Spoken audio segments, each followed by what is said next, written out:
Welcome to Data, Dollars, and Dynasty, the podcast where data meets destiny.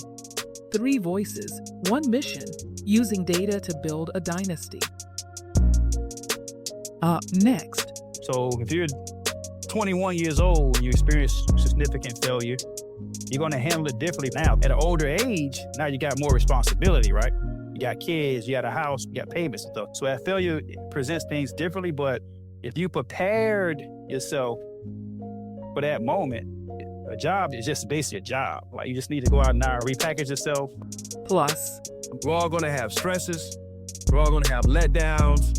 It's just a matter of what you do after those letdowns that determines your outcome in this world. Now welcoming your hosts, Jeremy Sr., JJ, and Jayden. All right, welcome. Welcome to the 4th edition of Data, Dollars, and Dynasty. It's a podcast being brought to you by Sandai Global. I'm again Jeremy Williams. I'm CEO of Sandai, Jeremy Williams Sr. And on the podcast, I have my co-host, Jeremy Williams Jr. Hey, what's going on, everybody? And Jayden Williams. How's it going? And today we have a special guest. I'm not sure how to even qualify this guest. He came into the world with me. He was conceived with me, and he's essentially been a life partner for me since my birth, since my conception. His name is Jeffery Williams. You want to say a couple words, Jeff? Yeah, first I would just say thank you guys for inviting me to the podcast. I'm excited to at least join you and talk a little bit about my upbringing along with Jeremy here, and also talk a little bit about AI. Quick introduction. So I'm Jeff Williams. I'm the younger of the 2 twins, Jeremy and Jeffery. I think I'm like 26 minutes younger than you. Yeah, about 26. So yeah, got lucky with that. Mom didn't have us different days because that almost was a possibility since you were born, 11:45. I was born 12. That's AM though. Yeah, right. So we got fortunate with that one, but the younger of 2 twins, Jeremy's point about us growing up together and being allies and biggest motivators for much of the struggles that we face growing up is so true. I mean, much of what I've been able to accomplish in life has been greatly attributable to having a twin as wonderful as Jeremy. So I'm really grateful that God blessed me in that way. Obviously, with great parents and a great family structure around us. But what I do professionally, I'm a director at Microsoft. I'm an insurance expert. So what that means is I bring insurance expertise to Microsoft. I support our go-to-market strategy for the insurance sector. I'm published, so you can find me on Microsoft.com. I write articles. I speak with customers frequently about the world that we're in, right? Like, how do we help insurers obtain greater markets or reach customers differently? It's where I really focus. And AI, of course, has been a big topic as of late. And so I'm just glad to be on this call to see where it goes and talk a little bit about backgrounds and AI and whatever you guys want to talk about. Yes, sir. Yes, sir. So to the listeners, as I mentioned to you guys in the earlier podcast, our podcast is all about helping you as a listener understand how data, analytics, AI, and technology can help you improve your life and improve the lives of your loved ones. We at Sandai, we use data and AI to help our customers, and we do a little work with marginalized communities in those arenas. Today's podcast, we don't necessarily have a goal in today's podcast in terms of having a title. What we do hope that you get from this podcast is you can learn a little bit about how big companies like Microsoft are looking at this AI apparatus, if you will. And again, we talk a lot about in the previous podcast, really around what AI means for you and tomorrow's workforce. So we're going to ask Jeff a few questions today, just around how Microsoft is facing this issue.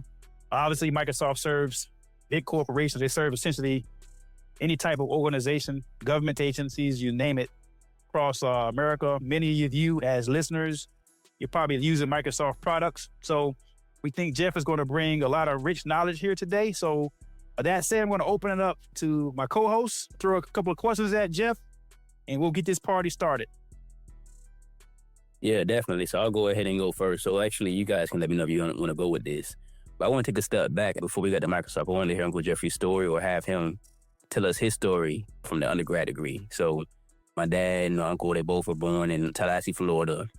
They were inspired as being gifted from a very young age. They went to FAMU High School, and then afterwards they attended the University of Florida and agriculture. Florida and hold up, son. So it's Florida A&M University. It's a historically Black university.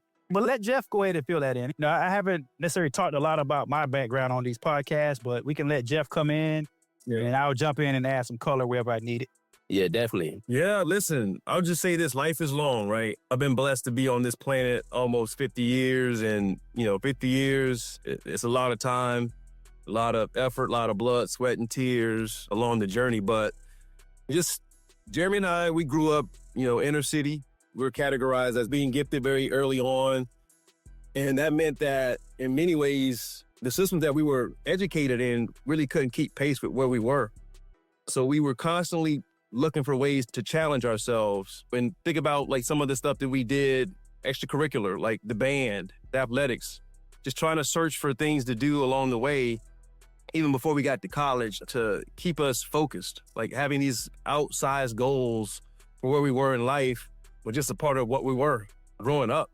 And then having a brother as gifted as I was and as anxious and determined certainly was an uplifting factor, right? It helped me strive for greater things that I probably would have if I didn't have Jeremy. But getting into FAMU, I can't say that when I went into undergrad, I knew what I wanted to do. I just knew college was something that was there. FAMU was right around the block from where we lived. We went to the Florida A&M University Developmental Research School, DRS, which, again, across the street. So it just made sense that we would go there. Jeremy had a better plan than I did, I think. And DRS, explain what that is now. So you say DRS, what is that? It's a developmental research school, right? The intention is somewhat like private schools to really challenge kids. So we were put in a situation, there's very small class sizes, and we were challenged, like academically, to get to college. That's the whole point of it, is to prepare disadvantaged kids for college. And the college for us was right across the street. So it just made sense for us to take that path. Jeremy was an engineer. I think he had much more of a plan coming out of high school than I did. I tried architecture, but I just did not like the drafting part of it. I was a great artist as a child, right? I think that's the one thing I could do that your dad couldn't do, was draw. I had some talent, man. Yeah, but your drawing looked like chicken scratch, bro. Come on, man. That's the one thing I could do that he couldn't do. Probably right. I think I'm a better writer than your dad, too, but... Yeah, slightly. Yeah, but architecture was my start, and then I remember a mentor talked about agribusiness, and then I majored in agribusiness, and I still don't know what the hell agribusiness is, but I think God always has a plan, right? So graduated and got my first job, and it was in Jacksonville, Florida, in a bank. And that's where I think I became more interested in finance. From there, everything else is pretty much history, right? I mean, business school, I felt like business school was a necessary step because I felt in some ways that I wasn't prepared for a role in finance the way that I wanted to be. I wanted to be an equity research guy, and I didn't feel like I had the tool set up until that point. So business school just made sense. It was a logical next step. So we both applied to Virginia Darden Business School, got accepted, and that's kind of it, right? So graduated. I worked as an equity research guy for about 5 years, working with Jeffery Capital Markets. Yeah, yes, sir. Yeah, I want to hear y'all elaborate more on that. My dad, he always says, that's going to have him push a little bit after he finish his intro, but I think what he's looking for is, even that pathway from your first job, Wachovia, how did you identify Darden, UVA? What was that process? It was a little bit more involved. It wasn't just, he just applied there, right? Well, yeah. First of all, I was employed at First Union. It's now Wells Fargo, but it was First Union when I was working there. And they had a scholarship to Wake Forest for disadvantaged or economically displaced people, not displaced, but economically unfortunate folk, to go to business school, and they would give you a scholarship. So I applied, got admitted. But then the problem was, Jeremy wanted to go. So I actually wrote the school and said, hey, I want to defer my admittance. And then we both started applying to some of the same business schools. So I think we went through the graduate consortium program, Jeremy. Yep. I did like 6 of the same business schools, and the only one that admitted us both was UEA. So that's why we ended up at UVA, I think. Yeah, and the thing, too, even with that, so come out of high school, for some reason, we both knew we wanted to get our MBAs. Yeah. We didn't really know why. It's just, in our yearbooks, you would have seen in that yearbook, we wanted to get our MBAs.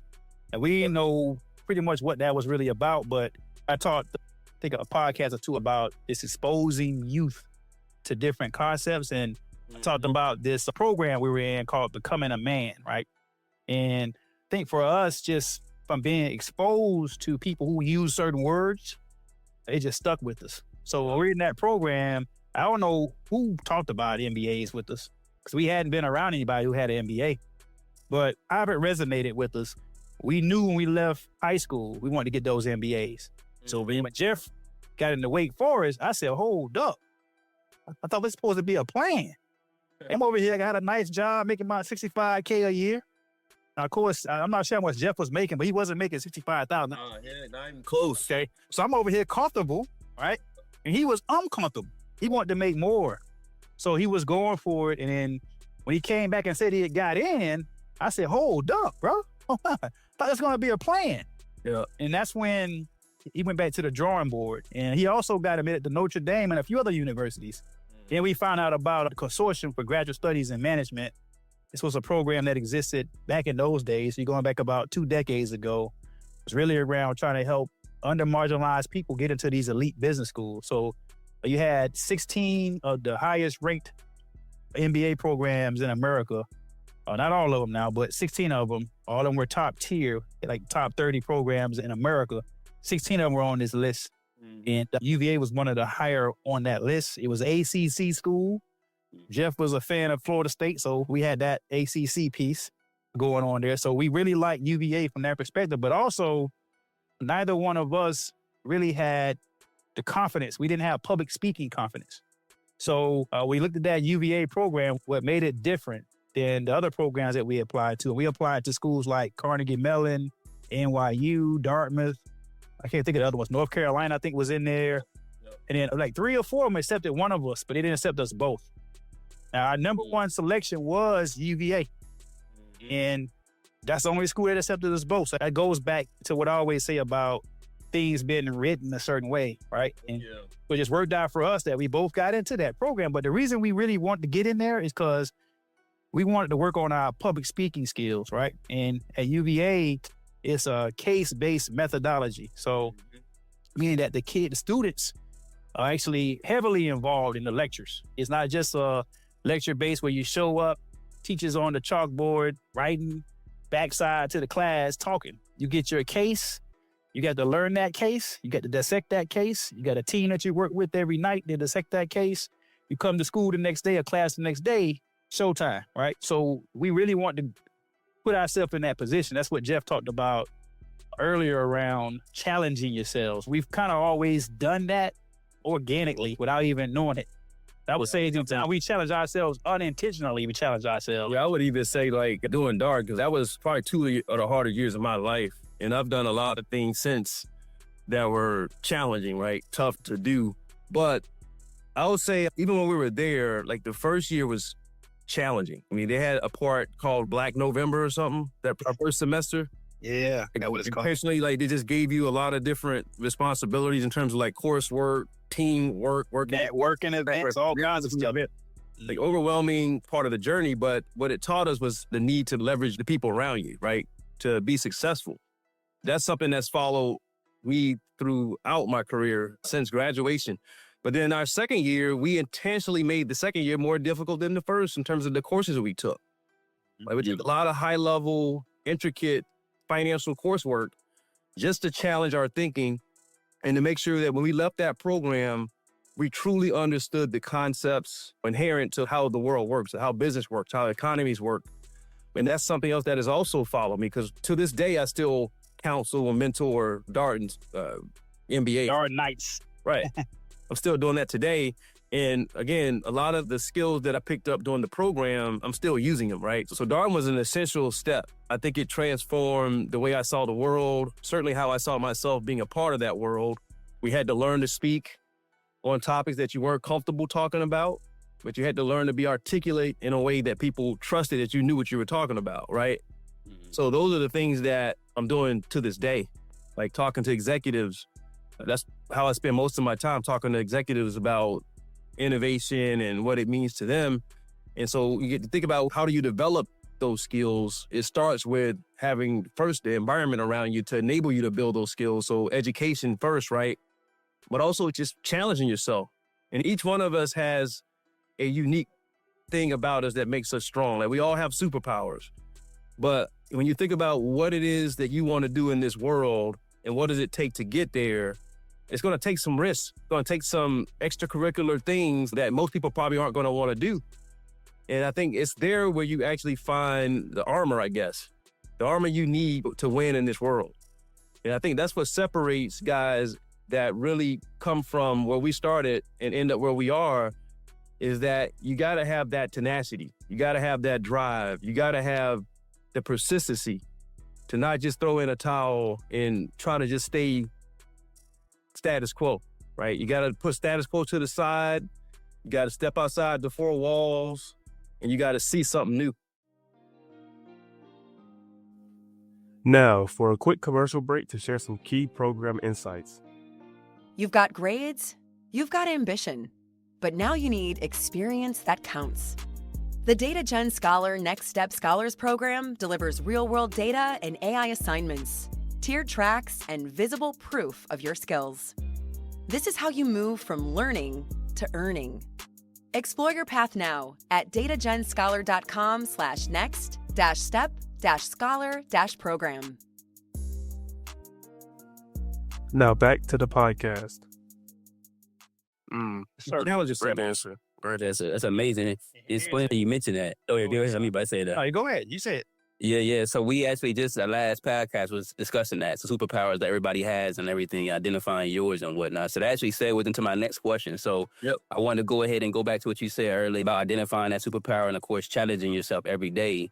How did you and, of course, Daddy, with y'all being twins, what role did that play in finding success? Not only before Darden, but also in it, and then, of course, after as well. Man, I'll say that for people that don't have people in your life that you can trust like 100%, you're at a disadvantage, right? Like we had, talking about Jeremy and I, we had my mama too, grandma, right? We had people that were there for us and that we knew that if we needed something, then we had somebody there to support us. That's what I'm saying to you. Somebody, your dad was my backstop. And then don't forget teachers, bro. Like for us, even our parents didn't necessarily know what our powers were. Like we just tested well, man. We were that guy that didn't bring his books home at night, would go back to school the next day and ace a test. That's who we were, especially early on. And as we matriculated through life and gotten more rigorous course content, obviously you start studying. Yep. But we had lied to ourselves all the way through high school. Hey, man, we ain't got to study because we would just literally show up for a test and pass it. Study it in class now, don't get me wrong now, but we didn't do homework. And we always tested exceptionally well. So that power was identified early on. I'm talking about in elementary school. We didn't know it though. And then our teachers put us in all these programs like Florida A&M. I'm going to come back to that college again. I talked about a past podcast about this thing called College for Kids. So we were in programs where we were learning different languages. So we were doing computer programming back in the mid-'80s, man. Yep. So we learned to play the violin, all kinds of stuff through that program. So again, part of our success, I talked about this stuff being baked into who we are. We didn't even know it. Yep. Like we were basically being formed at a young age by being exposed to this stuff. We didn't necessarily put ourselves in these programs. Our teachers did. And that happened all the way through to high school. And the reason I chose engineering is because one of my teachers, who was a Miss Paramore, I believe, a math teacher, sent us out to Florida A&M's, Florida State's engineering school. Okay. I wasn't thinking about engineering up to this point. And we had to participate in this egg drop contest. So that's when we got exposed to engineering. And that was a teacher that did that. A teacher said, hey, you guys should enter into this contest. We did math contests, all kinds of contests. It was always the teachers that did it. So for us, that superpower, back to that village concept, I'm not saying that our teachers and our parents and our loved ones worked in unison like a village, but each one of them had a role in cultivating one of those powers. You know what I'm saying? So academically, teachers, 100%. Yeah, but I would even say back to what Jeremy was just saying about the circumstances of being able to step into a situation and just rise to the top. So the point he's making is around exam, right? Not having to prep for them, just showing up, taking the test. But what I was thinking when you were saying that was just like, okay, if the teacher recommends that you do something, that doesn't mean you got to do it, right? Mm-hmm. If your dad says, I want you to do X, Y, Z, that don't mean you got to do it. Mm-hmm. So this is where I say, I think the substance comes in with being bigger than you are and understanding what the path towards growth is taking risks. The engineering program Jamie's talking about, I remember that. But I was afraid to go there. Again, because I didn't know what that was going to be like. We're inner city kids going on to another college, stepping into a world that was foreign to us. Mm-hmm. We did it, right? I think about UVA, same thing. I was afraid to go to UVA. I wasn't prepared for that. That was the hardest 2 years of my life. I could have thrown the towel in. Jeremy could have thrown the towel in. No, that's not who we are. We don't quit, right? Our superpower is, again, perseverance. Is striving to be better every day and understanding that pain is part of the process. Frustrations is part of the process.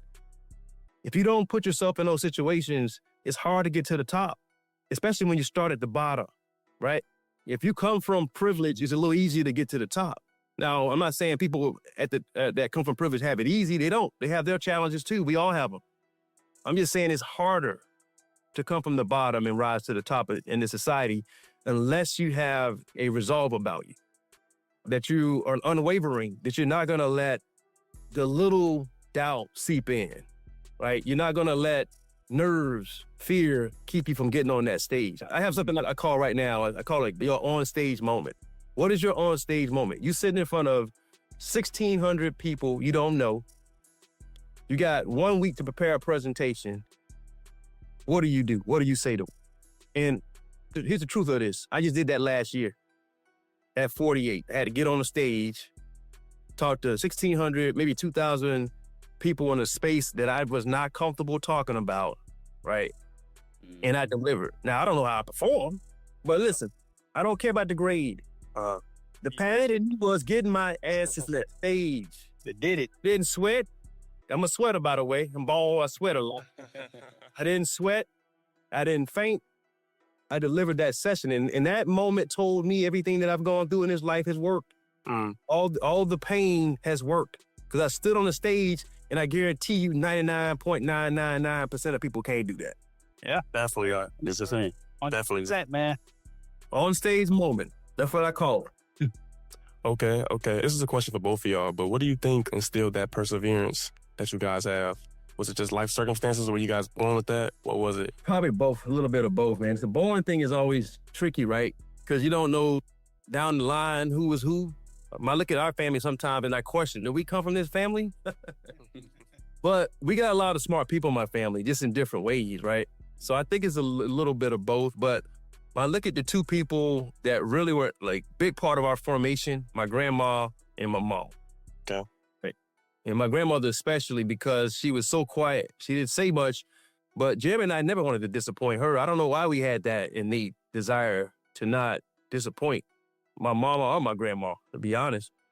And that just kept us on the path to greatness, man. And then just having, like I say, my mom, the lady would give you anything. Like, if we need her eyeball, she would give it to us. Yeah. And so again, it's getting back to that point about having that person behind you that you know 100% of the time got your back.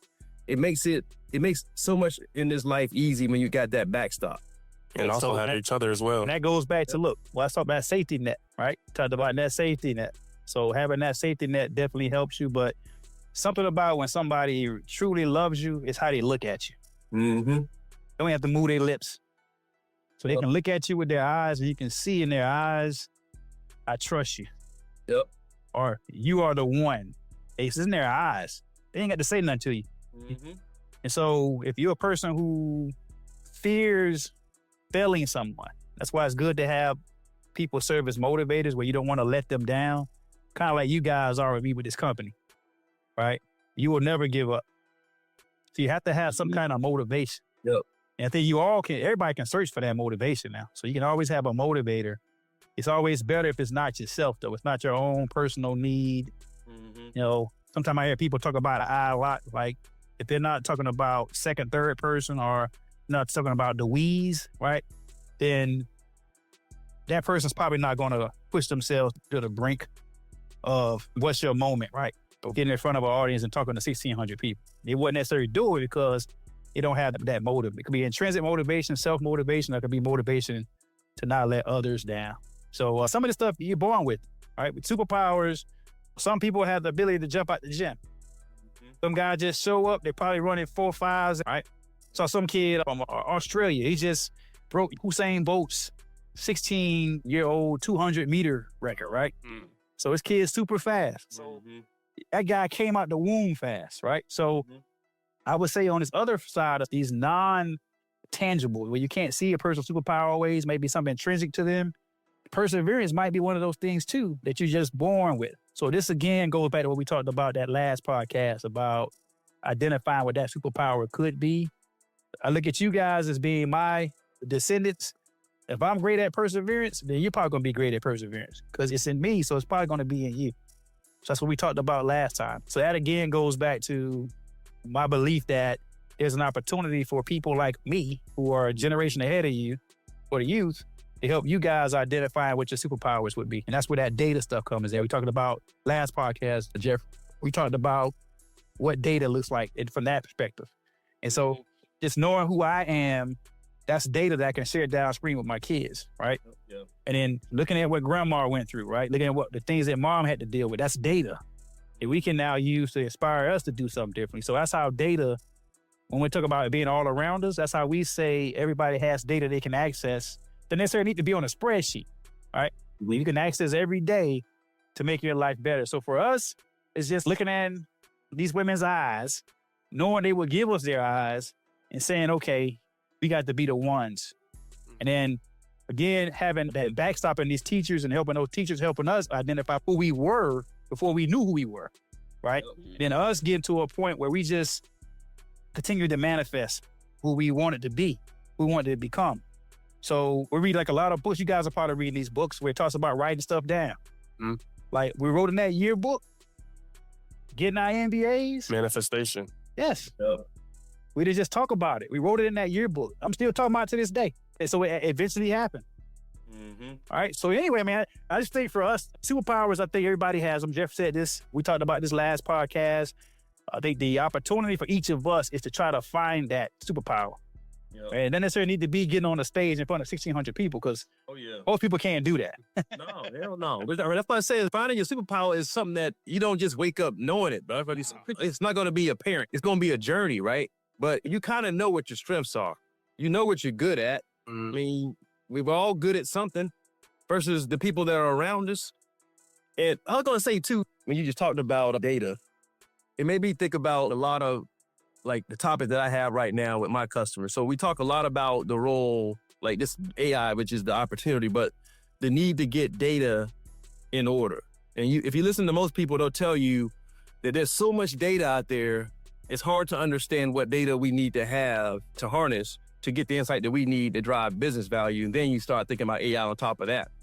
But think about your personal life in this way. When you think about a role model, it's important that your role models are people that you have a lot of data about, right? Because there's so much data in the world, right?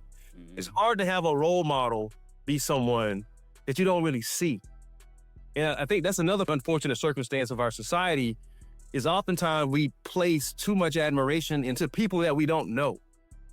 Whereas when I think back on my life, my role models weren't athletes. They weren't people that were foreign to me.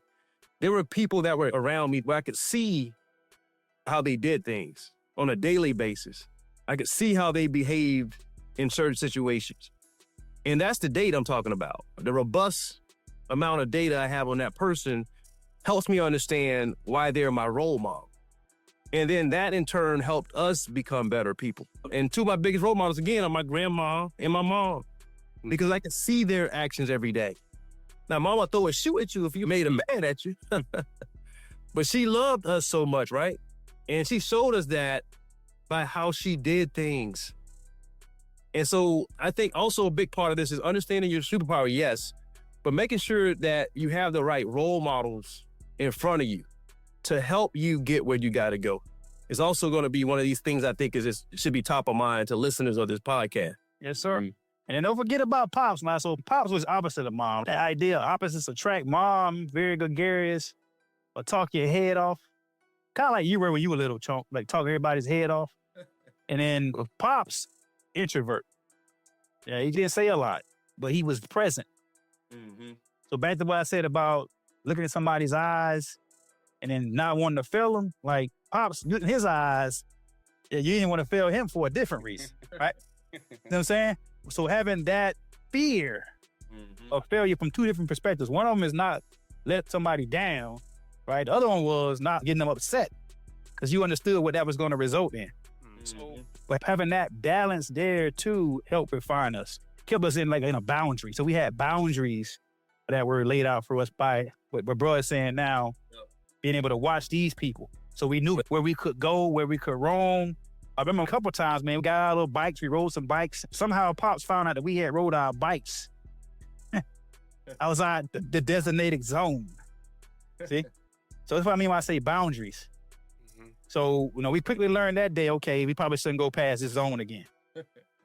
Follow me? Oh, yeah. So that kind of stuff right there, unfortunately, some people don't have that, I ain't gonna call it luxury, but having that balance. Mm-hmm.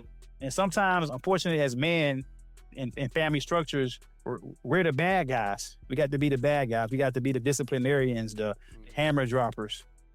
But in terms of long-range success, I look at that as being key. Discipline. Mm-hmm. Knowing what your boundaries are. Knowing which roads not to cross. Yep. These are all analogies I'm making here, but I think listeners and you guys here on this call understand what I'm talking about. So for us, just having that village per se, Pops being a disciplinarian, quiet, his eyes meant something different than Mom's eyes meant. Mm-hmm. Right? I mean, and then especially that lip, his lip started to quiver sometimes, that lip started to move. Man, Yeah. we knew we were up for something. But then on the same token, I think for us, another superpower we had was it was two of us. Let me say this to most listeners, like most twins aren't the same. I know a lot of sets of twins. And in most cases, one of them was just either more athletic or much smarter. Mm-hmm. They're just different. And I've only know a couple of sets of twins where they reflect the comparability that me and Jeffery has. I mean, if he had a 3.7 GPA, I had a 3.69. ACT score 1 point across. We got the same GMAT scores to get into grad school. If he was faster than me, he's probably 2 legs faster than me. If I'm stronger than him, I'll probably get a couple reps more than he can get. So it was never a distance between us. But some twins don't have that luxury. Like one of them is he just jumps higher, is much faster, or whatever it could be. Aptitude, intellectually speaking. I've seen twins that are, one of them is much smarter than the other one. So for us, just having that, that other person to push you that was on your level. Let's say it was silent competition possibly, right? Yeah. We didn't see ourselves as competing because we were the same. Yeah. Right? You see what I'm saying? If it was a big difference between us, it'd probably been a different story. Mm-hmm. Like I probably been hated on him a little bit if he was much better than me at everything. See what I'm saying? I would have hated on him a little bit. Yeah. But in this case, we were always the same. Like honestly, in all regards, even like this writing piece, he writes better than me, but it's only like a 1 point on the exams. It was at the GMAT test, you get like a 5 or something.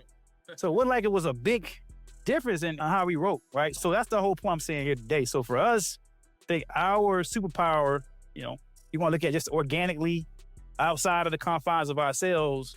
Obviously, I think family has a role to do with that. I think back to this data thing I said earlier, there's an abundance of data available where for us as elder statesmen, looking down, springing to you guys as young people, looking at what we're trying to do with the Data Gen Scholars Program, look at what we're trying to do with all of our service offerings, right? We're all about taking data and helping people understand it and make sense of it. I think that's an opportunity there for all of us to just identify that superpower based on doing some kind of analysis of self. Now, for a quick commercial break to share some key program insights. At Data Gen Scholar, we're redefining education for the next generation of thinkers. Students master data literacy and generative AI, build real projects, and earn while they learn. We're not waiting for the future of education. We're building it. Learn more at datagenscholar.com. Now back to the podcast. Okay. Great answers. Both great answers. Okay. And then my next question would be, how did you guys handle failure growing up? And actually give me an example. Give me one story where you failed. Don't give him that darting example. Give him some. Don't give him that. Don't do darting. We heard enough about darting. Give us another one. It's interesting when you say failure, because failure can take on different looks, right? I think it depends. I would say there were probably 2 points in my life. I can't say they were failures, but they were very challenging circumstances. So I've been able to work for 5 different institutions post-business school. And of those 5, I've been let go in 2 of them, like restructured out. Okay. And I'll say that those were very challenging times because when you've been let go ever in your life, it's probably akin to being broken up with like a person that you have deep interest in, right? It's like a disappointment that comes about it that sometimes can be depressing. And so I had to actually do that twice where I had to like think about why I was let go and the disappointment around that, and maybe some self-doubt rose up in my heart, my brain, that started to really eat at me, right? But I still had to get back on that horse. I understood that because, again, I kill what I eat. Yeah, and so much of what I was able to do out of that, I think this took me forward. And this gets us to this other thing about spirituality. I don't preach to anybody. I truly believe there is a higher power because I do think that things are ordained. And so as I was going through those 2 restructures, reorgs, I was actually moving forward. I didn't even know it, right? So let's go back to the first one. So I just got this job at, I think I told you guys, I was an equity research guy. When I graduated business school, I did a year at BB&T Capital Markets. Then I ended up going to work for Wells Fargo. It was Wachovia at the time. And I got let go. And I had to leave the city that I was in and go to another city, which was a lot of stress on me because my girlfriend at the time was in this city, all that stuff. But I remember I was leaving a job where I was an equity analyst covering retail companies. So think about Bed Bath & Beyond, Dick's Sporting Goods. I was able to go talk to those CEOs in some cases and write these colorful equity reports about interactions and how I thought about the stock, right? But I had to go into a world where I was a part of the consulting world. So if you guys know anything about the consulting world, you have these companies that are structured very similar to Sandai to help major corporations think strategy. So God blessed me to go into that world, but I took a few steps backwards in the way I thought about it, which again, another disappointment. But I got placed in the insurance sector. Now this must have been about 15 years ago. And it was there that my journey in insurance started. So I took a disappointment. I harnessed it by joining an industry. And by the way, when I took the insurance sector role, I had 2 choices. I could have chosen retail or insurance. I chose insurance because it was the most difficult one and nobody wanted to do it. So I chose that. And then you fast forward, 15, 16 years, now I'm at Microsoft leading insurance strategy. So I'm careful to say that was a disappointment, but it was certainly is a part of my life. And I faced this twice where I had doubt. I was doubting myself. I was doubting my abilities. I asked the question of God, like why me? How am I going to pay the bills? All this stuff. My credit took a hit. So all the things that lead to people having stress, I was going through those things and I've gone through them a couple times in my life. But now I look at where I am now. I'm proud. I am so proud and humbled by the journey to this point. And so those disappointments were, again, part of the journey. They're like the kinks in the armor, so to speak, that I needed to endure to get to this higher plateau that I'm on today. And all of our journey is going to be different. But the point is, we're all going to have disappointments. We're all going to have stresses. We're all going to have letdowns. It's just a matter of what you do after those letdowns that determines your outcome in this world. Okay, so sum it up for me. What helped you deal with those disappointments? You just talked about them, bro. Trust, man. I had your dad. I'm gonna say preparation. So we're brothers right now. Listen. He went to Dart, bro. So it's gonna eventually happen. He's gonna get a job. But that preparation, that's pain and preparation. Yeah. So we got a little older in life. It's a little different for us today than it was when we were little snotty-nosed kids ain't know nothing. All right. So depends upon where you are in terms of how you prepare for that journey in front of you. Right. Then failure is going to feel different to you. You know what I'm saying to you? Mm-hmm. So if you're 21 years old and you experience significant failure, right, you're going to handle it differently probably than where he handled it at. Now, of course, at an older age, now you got more responsibility, right? You got kids, you got a house, you got payments and stuff. So that failure presents things differently, but if you prepared yourself for that moment, right, a job is just basically a job. Like, you just need to go out now and resell yourself. Yep. Repackage yourself, man up, lick your wounds, go reset what he did. All right. But he was prepared for that. Now, most people never get to that opportunity. They can never get to where he is in terms of where he is with Microsoft, right? Because they're not willing to put that work in. You know what I'm saying to you?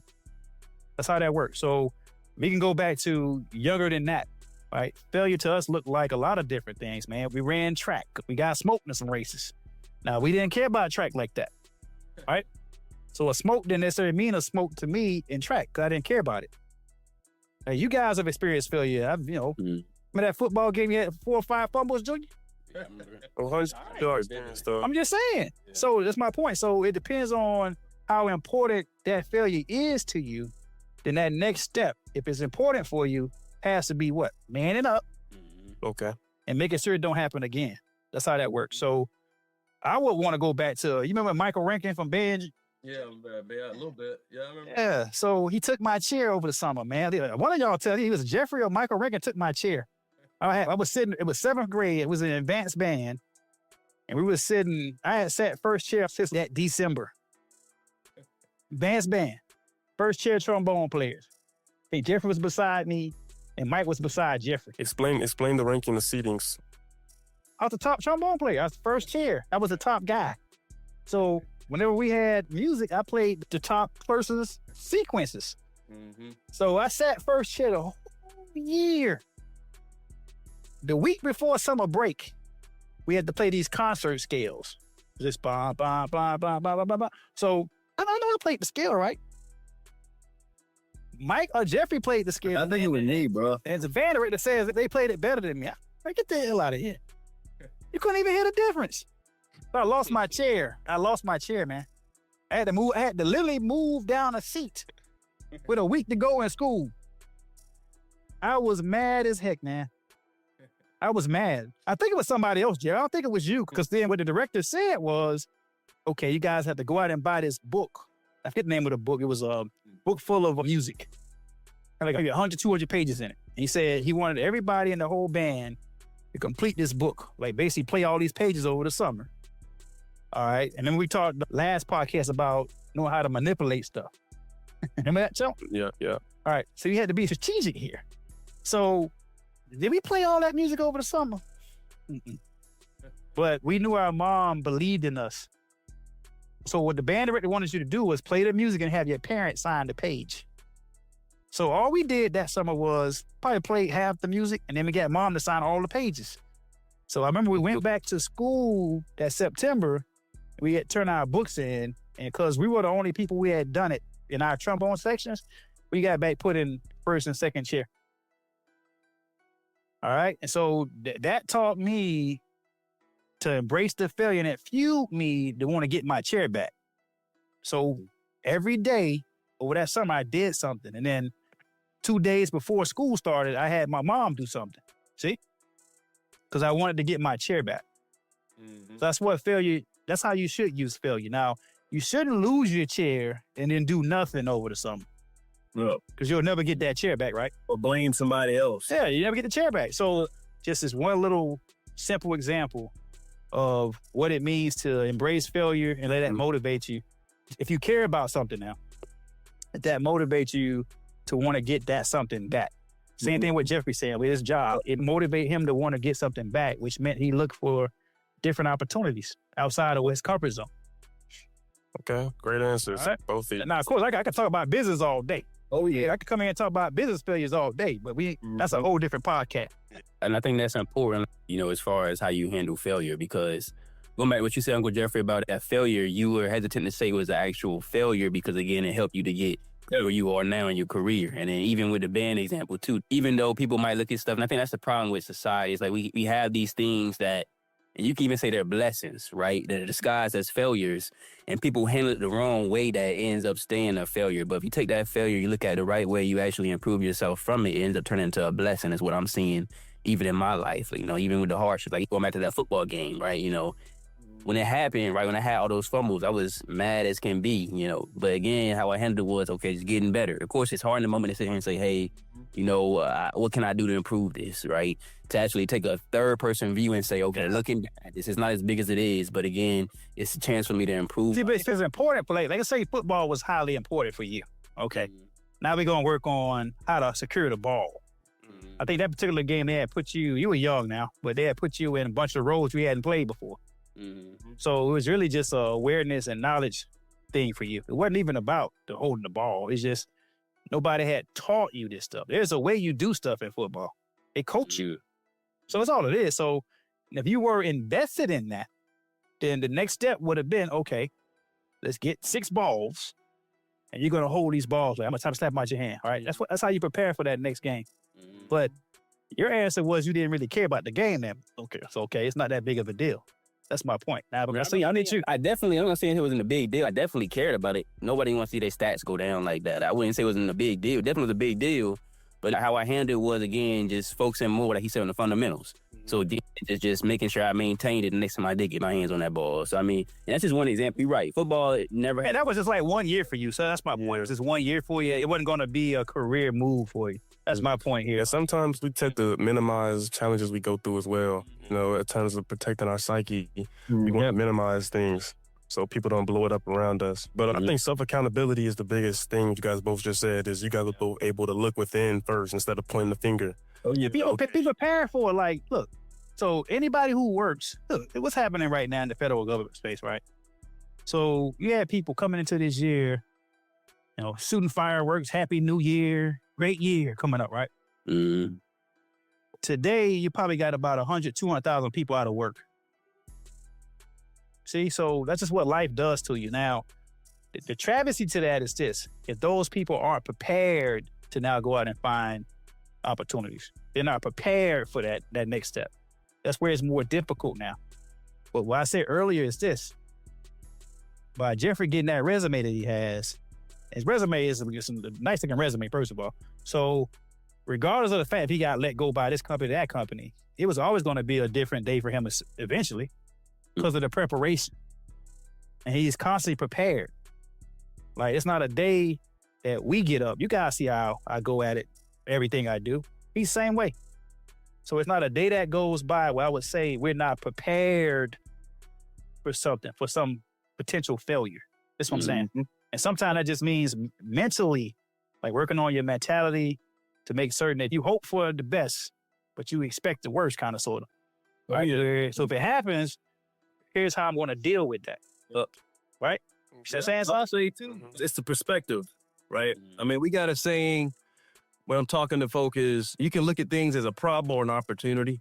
And I think it's just a matter of the way you see it, your visualization of the world around you. Are you a glass half full guy or a glass half empty person?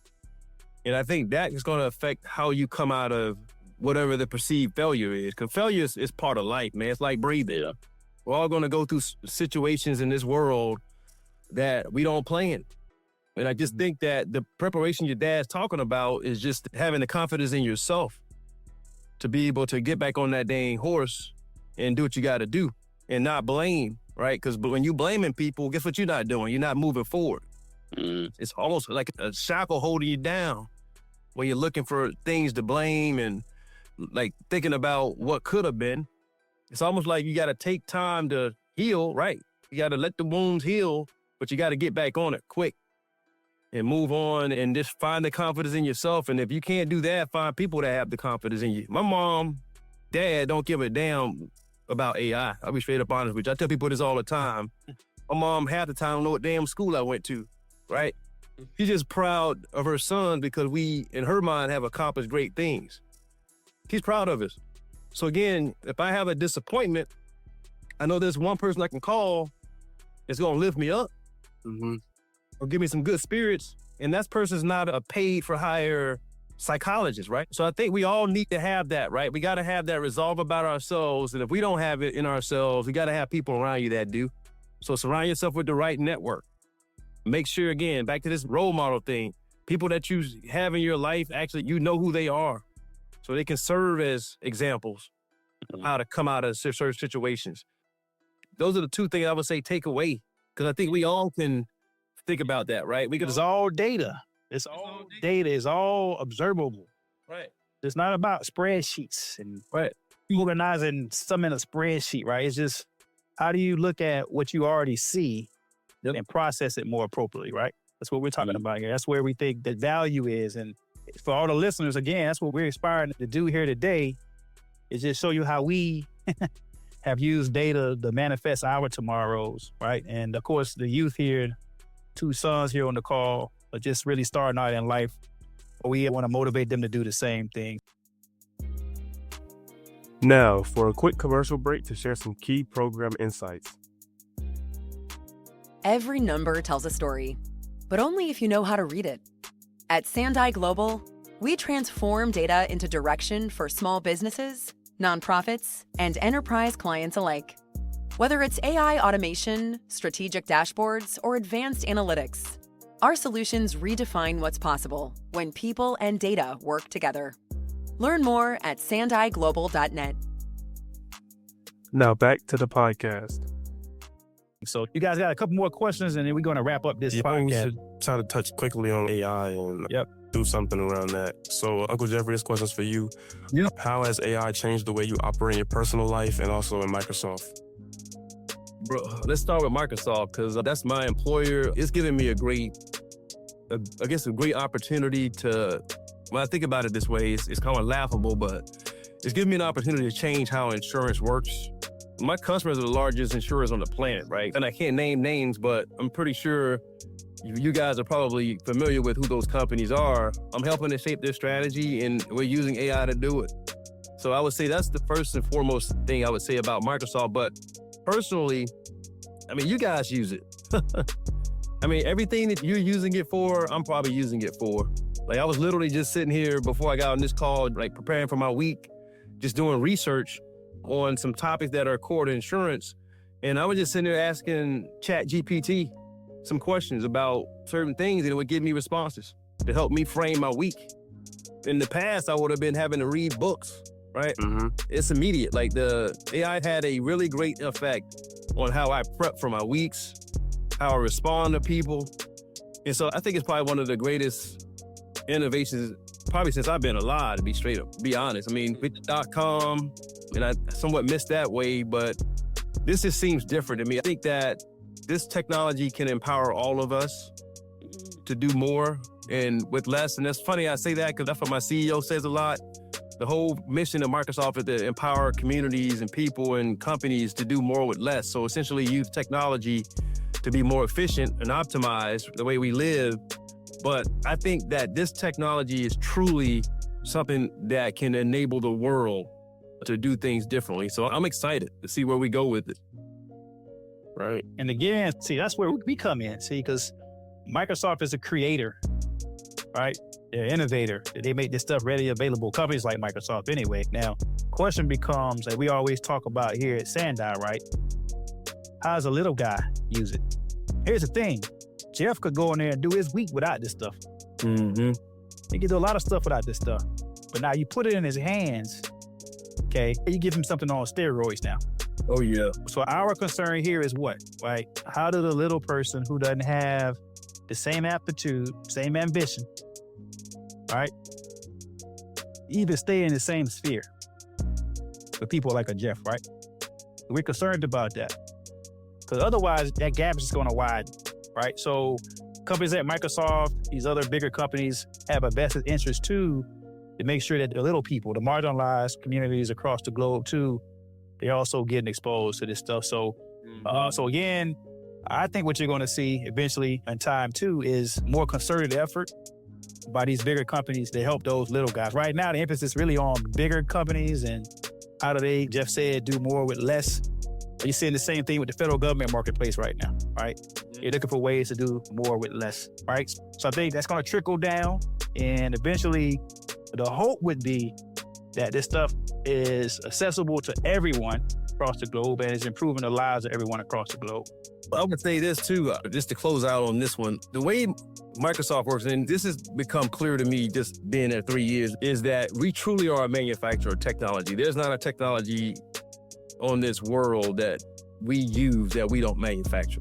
So AI is just one of the myriad technology solutions that we create, like cloud technology is something that we're really big in too. And most people probably think about, when you hear Microsoft, you think about Microsoft Office, you probably think about Xbox.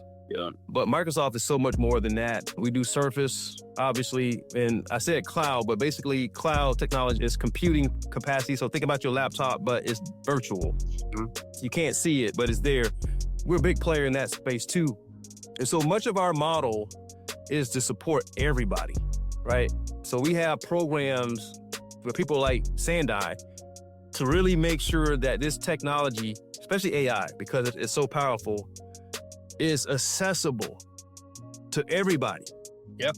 Right? So we understand that there's a social consequence to not being responsible with how we manufacture and offer our products.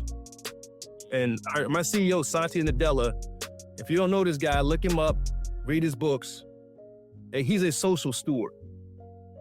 He's a guy that's all about humanity, and he's a human being first. And so he leads this great organization. And right now in this time that we're in, I love what Jamie just said, it's important that we all have access to this technology, but not just access. We gotta know how to use it. We gotta harness it, right? And each one of us, we talked about superpowers. It's important that we understand how we harness it to augment those superpowers, right? So the way I use it is in my day-to-day, I do certain things like research, analysis, writing. That's my superpower. It can augment that. I don't know what your superpower is. Like if I ask you right now, Jayden, what your superpower is, you can probably tell me that, right? So I think there is a importance and significance in this world today that companies like Sandai work alongside companies like Microsoft as a leader in this space to perpetuate access to this tech. And that's why I'm so proud to have Jeremy as my brother, because in many ways, he's just on the opposite side of the spectrum that I'm on. And where I sit within Microsoft, I have visuals that no one has pretty much, right? I'm hearing what my customers are asking me. And my customers are major corporations who have employees who have families, right? So this stuff is all connected. And so we got to make sure that this technology is not just at the top, but is also at the bottom, because only in the middle will we have success. Yeah. Any more questions, buddies? No. I think that's the perfect way to end it, honestly. Great podcast, fellas. Hey, great talk, great discussion. Have me on here. 100%. We'll have some more, I'm sure. Thank you for tuning in to this episode of Data, Dollars, and Dynasty. The views and opinions expressed in this episode are those of the individual speakers and do not reflect the views and opinions of Sandai Global or Sandai Cares. Visit us on our website at datadollarsdynasty.com to learn more about our companies and our priorities. Also, follow us on social media at Data Dollars Dynasty. We're on Facebook, Instagram, and TikTok. Thanks again for tuning in.